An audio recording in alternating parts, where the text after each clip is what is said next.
The sky above Dust Moon 9 was always dark, filled with red clouds and floating rocks. Jacques Calhoun stepped out of his old cargo ship, his boots sinking slightly into the gray dust. He had nothing left to trade except one final bottle of earth. Whiskey, hidden deep in his coat. Jacques was tired, hungry, and broke.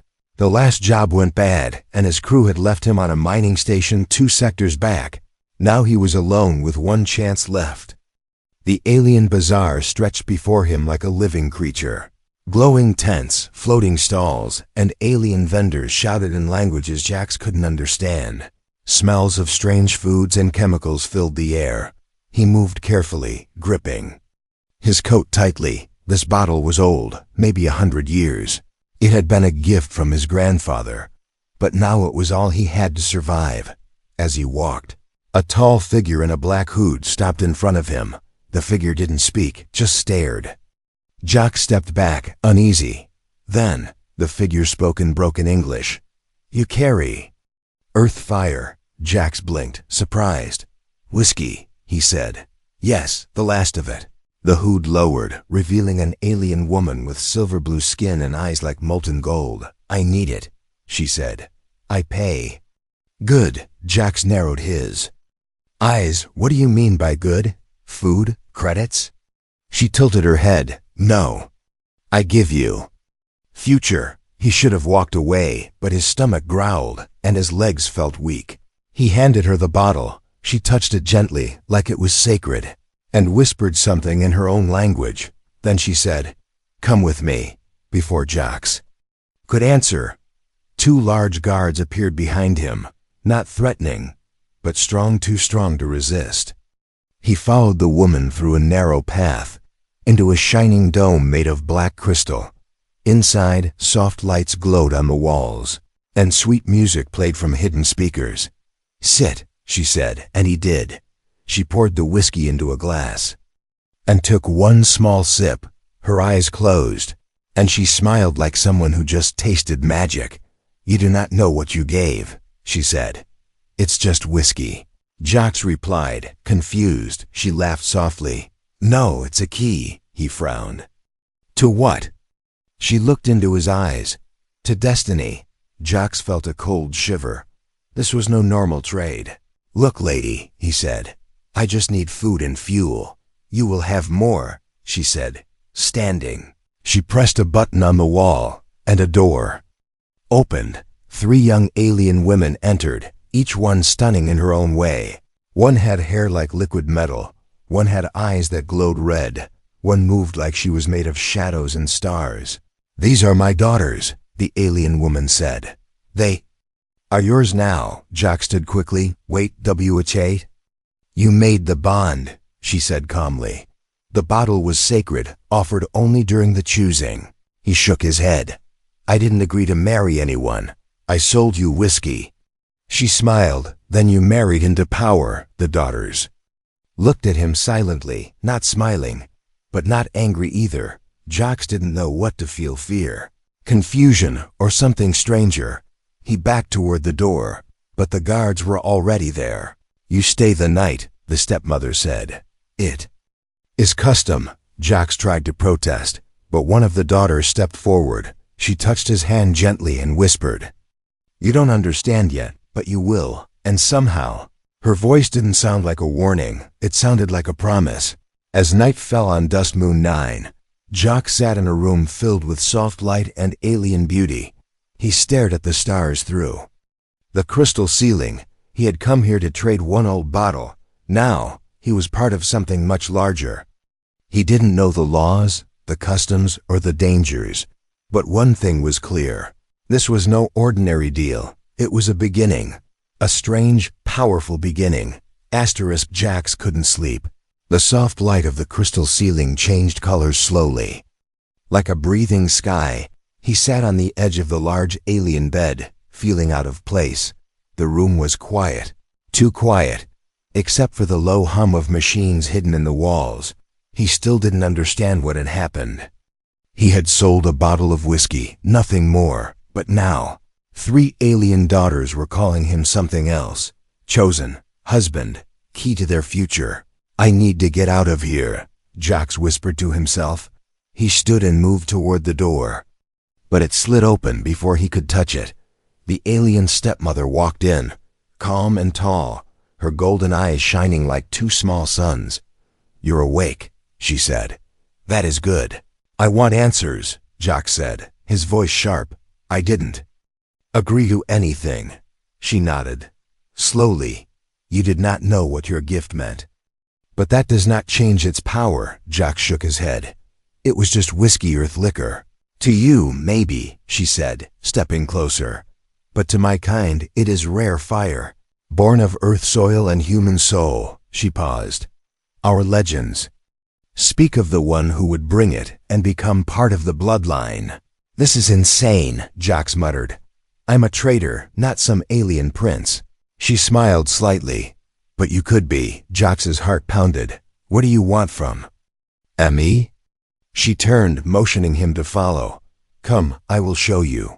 They walked through glowing hallways, lined with symbols that moved as they passed. Finally, they entered a grand chamber, where the three daughters waited, seated like royalty, each. One looked different features, different eyes, different energy, but all watched Jacques with deep interest. The stepmother stood in front of them and spoke. "In our world, marriage is not just love, it is legacy." She looked at Jacques. "You have the legacy we need." Jacques crossed his arms. "Why me?" The stepmother raised a hand, and a screen appeared from the floor. It showed Earth as Earth, but covered in alien text. "Our people once visited your world long ago," she said, "and left behind a seed your kind." Jacques blinked. "You're saying humans came from aliens?" "No," she said. "I am saying you are the forgotten branch of our bloodline." Jacques took a step back. "That's crazy, is it?" One daughter asked, her voice soft like music. "Then how did you survive the void storm alone last year?" Jacques's eyes widened. "How do you know about that?" "We've been watching you," the stepmother said. "Waiting." He looked at all of them, feeling a mix of fear and something else, destiny, maybe. "This is too much," he said. "Just wanted food and fuel." "You will have that," she said, "and more." Jacques turned toward the door, but it stayed shut. One daughter stood and walked to him. She gently placed a small cube in his hand. "This is your gift," she said. "A translator, a guide, and a protector." The cube lit up, showing floating symbols that shifted into Earth words. "You are now part of our code," it said in his voice. Jacques's knees felt weak. He sat down on a strange cushioned chair, his hands shaking. The stepmother stepped closer. "You have 3 paths," she said, holding up her fingers. "1 you accept and join our family, changing our future. 2 you refuse, and we wipe your memory, send you back to drift. 3 you fight, and you will not survive." Jacques looked at the daughters. None seemed scared. In fact, one of them smiled at him. Not in cruelty, but with hope. He looked back at the stepmother. "What happens if I say yes?" "You begin the trials," she said, "and earn your place." Jacques laughed once, dry and hollow. "Let me guess, deadly challenges?" She didn't laugh. "Yes." Silence filled the room. Finally, Jacques sighed. "Fine," he said. "I'll play along for now." The daughters stood, walking toward him in silence. Each placed a hand on his shoulder. It was cold but comforting. "You made the right choice," the stepmother said, "and soon you will see why." As the crystal walls shimmered around him, and strange lights danced through the chamber, Jacques Calhoun realized something terrifying. This wasn't just marriage. This was the beginning of something ancient, something powerful, and he was now part of it. Jacques Calhoun woke up to the sound of soft chimes. The ceiling above him was glowing with gentle light, showing strange shapes that floated like clouds. For a moment, he forgot where he was. Then he remembered the bottle of whiskey, the alien stepmother, and the 3 daughters, the deal he never meant to make. He sat up slowly, his body still sore from the stress of yesterday. He touched the small cube resting on the table beside the bed. The translator device, it flickered, and spoke in his own voice. "Trial 1 begins soon." Jacques sighed. "What kind of trial?" No answer. The cube went silent. Moments later, the door opened on its own, and one of the daughters walked in. It was the one with silver hair and eyes like the night sky. Her name was Vera. She looked at him calmly. "You must wear this," she said, handing him a dark robe made from smooth, glowing fabric. "What is it?" Jacques asked, holding it up. "It's the robe of the bond pledge," she replied. "It tells others you are not to be challenged." Yet, Jacques narrowed his eyes. "Yet? What does that mean?" Vera tilted her head slightly. "In our world, the trials are not just tests, they are invitations to conflict." He groaned. "I miss normal problems." Vera didn't smile, but there was something close to sympathy in her voice. "You entered a sacred contract without knowing the meaning." "I just sold whiskey," he muttered, pulling on the robe. It was warm and weightless at the same time, like wearing air mixed with lightning. They walked through winding halls of silver stone, past murals that moved like holograms. Jacques saw scenes of ancient battles, marriages between stars and planets, and strange creatures bowing before a throne. "What is this place?" he asked. Vera answered without turning. "This was once the Palace of Unions, where bloodlines joined and empires rose." She looked at him. "And now you are part of that story." Jacques didn't reply. He just followed her into a circular room filled with glowing water and 6 tall aliens in robes of different colors. The stepmother was already there, sitting on a crystal seat. She nodded once as Jacques entered. "Let the first trial begin," she said. One of the robed aliens stood and raised a hand. "In our law, a bond cannot be real unless the outsider understands our culture." Another added, "You must pass the trial of translation." Jacques frowned. "I already have a translator cube." The stepmother raised her hand. "That cube gives you words, but not meanings." Jacques felt a pit grow in his stomach. He was led to the center of the room, where a symbol glowed beneath his feet. A voice spoke from above, deep, loud, and emotionless. "You will be shown 3 customs. You must respond as one of us would, or fail." Suddenly, the room shifted around him, turning into a scene with a market stall and 2 arguing aliens. One alien turned to Jacques and handed him a small glowing fruit. The translator whispered, "They offer it as a challenge." "What kind of challenge?" Jacques asked. No response. He looked at the fruit, then at the alien's face. It was calm, but the eyes were locked on him. If he ate it, it might be poison. If he refused, it might be an insult. He took a breath and split the fruit in half. Offering 1 piece back, the alien smiled. The scene vanished. The voice returned. "First response, accepted." Next, the room changed to a banquet hall. One daughter, Kirel, the one with red eyes, stood beside him, holding out a drink with both hands. The translator said, "She is giving you the cup of silence." Jacques hesitated. He bowed slightly before accepting it with both hands, just as she did. Then he drank without speaking. The room faded again. Second response, accepted. Now came the last trial. Jacques stood in front of the 3rd daughter, Alari, who wore a cloak of shadows. She dropped a blade at his feet, then stepped back. The translator whispered, "She offers you the right to lead, or to walk away." Jacques picked up the blade, held it high, then placed it flat on the ground in front of her. "I don't want power," he said. "I want understanding." The shadows around her faded, and she smiled gently. The room vanished. Third response, accepted. The chamber returned to normal. The robed aliens nodded, and the stepmother stood. "You have passed the trial of translation," she said. "You have shown wisdom." Jacques let out a long breath, but he didn't feel safe, not yet. As he turned to leave, Vera whispered, "This was only the beginning." Jacques knew she was right. He didn't understand this world, not truly, but now this world was watching him back. And the next trial might not be about words. It might be about survival. The palace was quiet when Jacques returned to his room. The glowing halls no longer felt strange. They felt like a maze. He had passed the first trial, but he didn't feel like a winner. He still didn't understand why they chose him, or what future they expected him to build. The cube on the table blinked slowly, waiting. Outside his door, soft footsteps approached. He turned, ready for guards or worse, but it was Alari, the quiet daughter who moved like mist and shadow.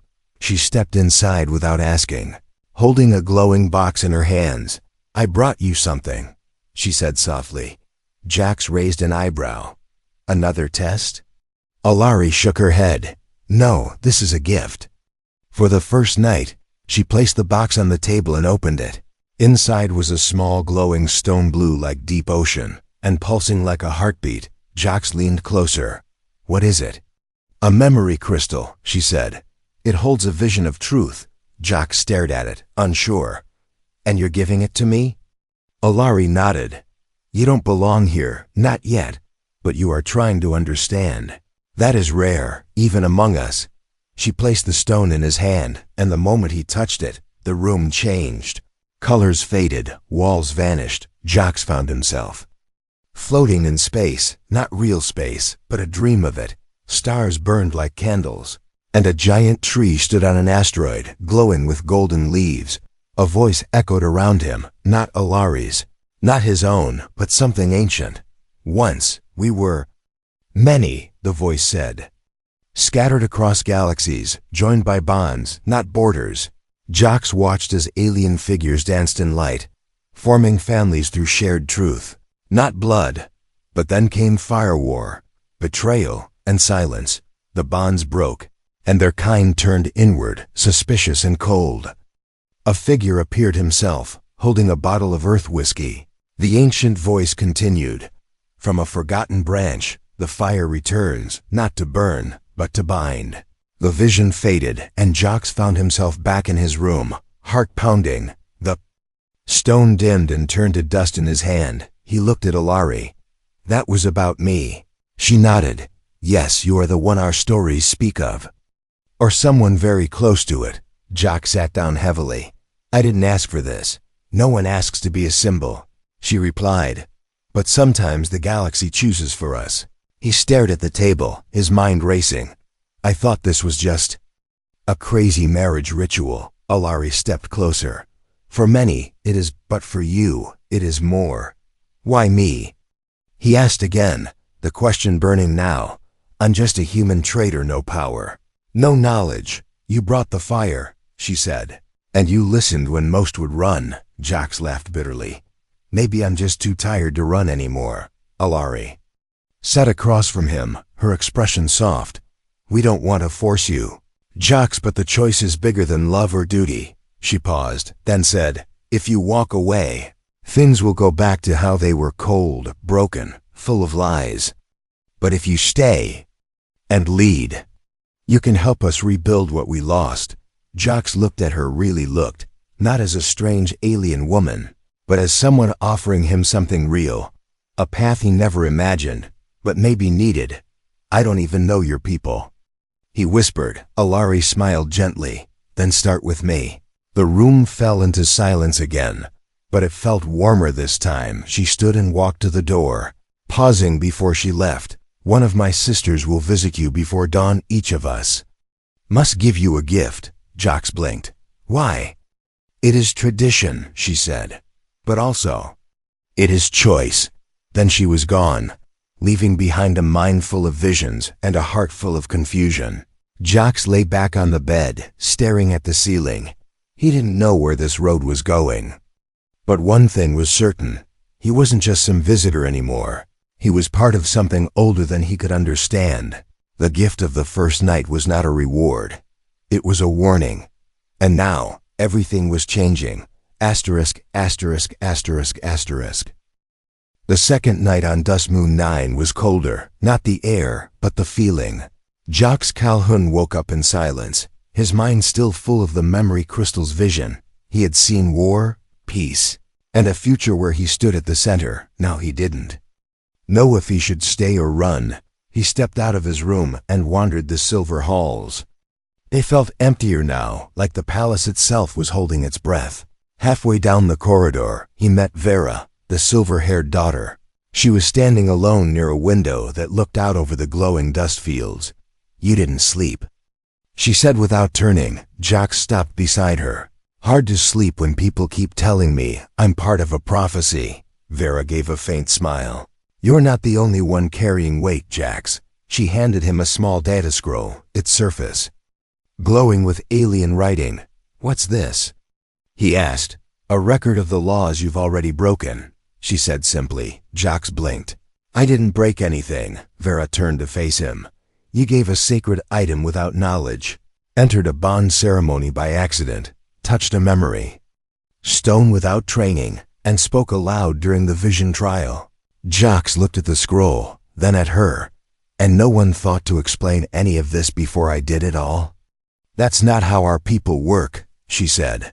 We value instant action before knowledge. He shook his head. Where I come from, we call that a setup. Vera stepped closer, her voice low. There are those in this palace who want you gone, some quietly, some violently. Jax's eyes narrowed. What about you? She paused, then said, I don't trust you yet. But I don't want to see you destroyed. She pointed at the scroll. That document was supposed to be delivered to the High Circle this morning, but I intercepted it. Why? Jax asked. Vera didn't answer. Instead, she looked away and whispered, because something inside me says, you matter. Jax didn't know what to say. Everything was happening too fast, too strange. He felt like a pawn in a game he didn't understand. He clenched the scroll in his hand. What happens if I fight back? You'll break more laws, she said. But maybe that's what this place needs. A soft alarm rang through the hallway, and red lights blinked above. Council summons, Vera said. They know you're awake. Jax followed her through the winding halls until they reached a large round chamber. The High Circle sat above on floating platforms, 7 robed figures, each representing an ancient house. The alien stepmother stood at the center, her face calm but cold. She gestured to Jax. You have entered our world, shaped our laws with ignorance, and yet you still stand. Jax raised his voice. Because you never gave me a chance to understand. The chamber buzzed with whispers. You gave me no warnings, he continued. No rules, no truth, just rituals and riddles. One of the robed figures floated lower. Humans are not bound by our code, but you chose to stay. Jax stepped forward. No, I chose to survive. Another counselor spoke. Then we must decide, do we judge him as outsider, or accept him as part of our blood? Before anyone could answer, a sharp sound echoed metal on stone. Kirel, the red-eyed daughter, stood in the doorway holding a ceremonial staff. I claim right of defense, she said. The council stirred. On what grounds? Asked the elder. She pointed at Jax. He saved the Unity trials, not by knowledge, but by instinct. Let him face the next challenge before judgment is passed. The elder looked at the stepmother, who nodded once. Very well, the elder said. But be warned, if he fails, he will not leave this moon alive. Jax felt cold sweat on his neck. What's the next trial? The elder raised a hand, and a giant door behind the chamber opened. Beyond it was darkness, and the sound of something breathing. The trial of echoes, the elder said. Enter alone, and face what follows you. Vera stepped beside him and whispered, this trial was banned generations ago. Why? Jax asked, his voice low. Because it always ends in madness. Or death. Jax took a deep breath and stepped forward. He had come here to trade a bottle of whiskey. Now he was walking into the heart of an ancient trial, with laws breaking around him, and somehow, he knew, if he didn't break the rules of this world, they would break him. The door to the trial of echoes closed behind Jax with a loud final sound. Darkness swallowed everything, thick and silent. Jax couldn't see his hands or his feet, only the sound of his breath, and something else breathing in the dark. He took one slow step forward, then another. The floor beneath him felt like stone, but warm, almost alive. His translator cube glowed faintly in his pocket, but offered no help. There were no instructions, no guide, no way to know what was real. A whisper floated through the air, not from outside, but inside his mind. Why do you fight what is given to you? Jax froze. Who's there?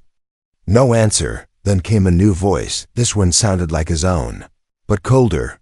You came here with nothing, it said. And now they offer you power, love, legacy. Why do you resist? Jax clenched his fists. Because I didn't choose.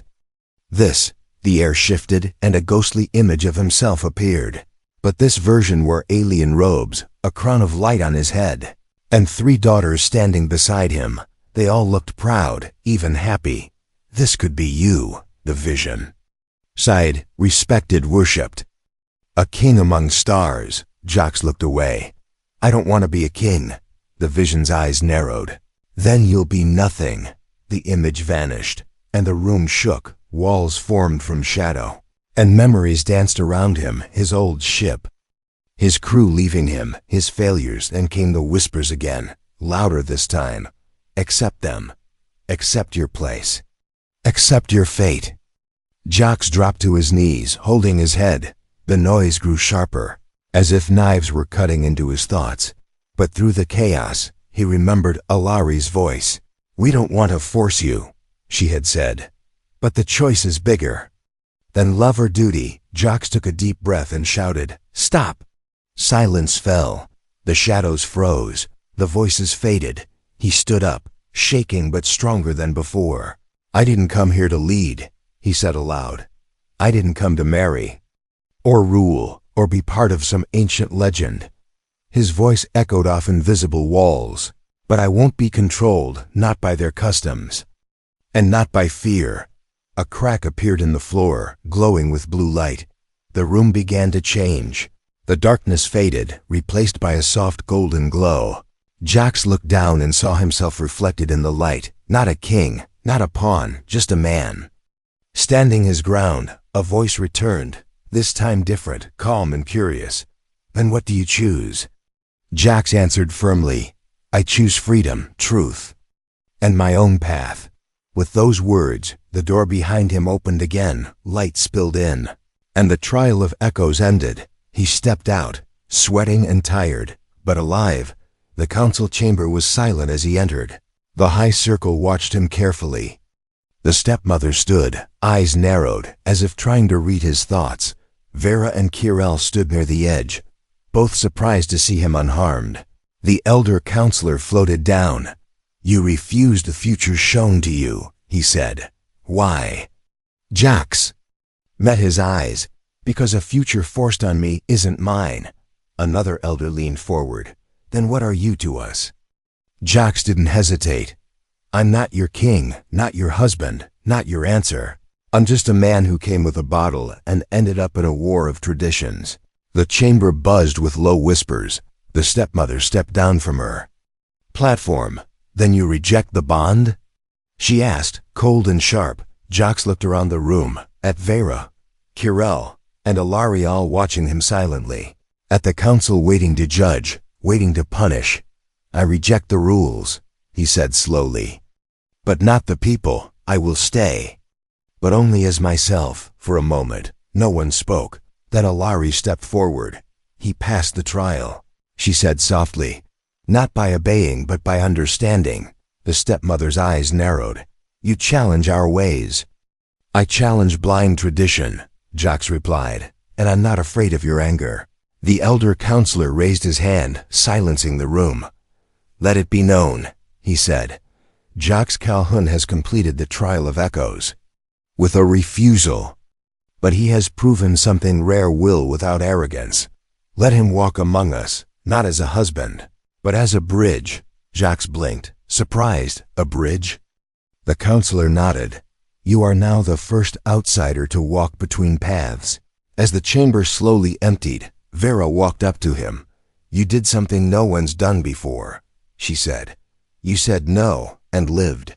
Jax gave a tired smile. I'm just getting started. Asterisk, asterisk, asterisk, asterisk, asterisk. Jax Calhoun stood on the highest balcony of the palace. The red sky of Dust Moon 9 stretched above him, filled with slow-moving stars and the glow of distant systems. He had survived 3 alien trials, refused a sacred bond, and still, he remained here, not as a prisoner, not as a husband, but something else, a symbol, a bridge between two worlds. Behind him, the palace was quiet, but not asleep. The daughters moved through the halls like whispers. Their roles changed forever, no longer suitors, no longer tools. Of an old tradition, they were now something more, thinkers, voices, leaders. Jacques had never wanted any of this. He was just a trader who once carried a bottle of earth whiskey, a man forgotten by his own people, now remembered by aliens. A soft sound behind him made him turn. It was Kirel, the red-eyed daughter. Her usual fire had softened since the trial. Of echoes, but her gaze was still sharp. "You don't sleep much," she said, joining him at the edge. "Too many thoughts," Jacques replied. "Too many people watching me." She gave a half smile. "They watch because they don't know what to expect anymore." Jacques nodded. "That might be a good thing." Kirel looked out at the stars. "The council is meeting again," she said. "They want to rewrite the old laws because of you." Jacques raised an eyebrow. "I'm not even one of you." "But that's exactly why it works," she replied. "You broke the rules and lived. And no one can forget that." Footsteps echoed behind them, and Vera arrived, her silver hair glowing softly. She carried a data crystal and handed it to Jacques. "It's an invitation," she said. "The High Circle wants you to speak before the great houses." Jacques blinked. "Me? Speak to the most powerful aliens in this sector?" "You're already more famous than half of them," Vera said, almost teasing. "I'm not a leader." He muttered. Vera tilted her head. "No. But sometimes the ones who don't want power are the ones who use it best." He looked down at the crystal, thinking. He had come here with nothing, no plan, no hope. Just a bottle and a stubborn will to survive. Now he had a voice, and people were listening. Suddenly, the air around them shimmered, and Alari appeared, stepping from a silent doorway. She held something in her hand, a small box, dark and plain. "This is yours," she said, offering it to Jacques. He opened it slowly. Inside was the original bottle of earth whiskey, the one he had sold to the stepmother. Untouched, sealed, glowing with a faint warmth. "I thought I gave this away," he sighed, confused. Alari smiled. "You gave us a symbol, but this bottle is just glass and fire. The real gift was your defiance." Jacques stared at the bottle. So much had changed from that one simple trade. He closed the box and looked at the three daughters, now standing together. "I'm not your husband," he said quietly. "I'm not your chosen one." "No," Alari agreed. "You're something rarer than all of that. You're honest." Kirel stepped forward. "You refused all three of us, not because we weren't enough, but because you knew it wasn't real," Vera added. "And because of that, we are free to become who we choose to be." Jacques didn't smile, but his eyes softened. "I didn't come to change your world. But maybe it needed changing." The wind picked up, stirring the edges of his robe. Far below, alien ships began landing, ambassadors, observers, leaders from across the star systems.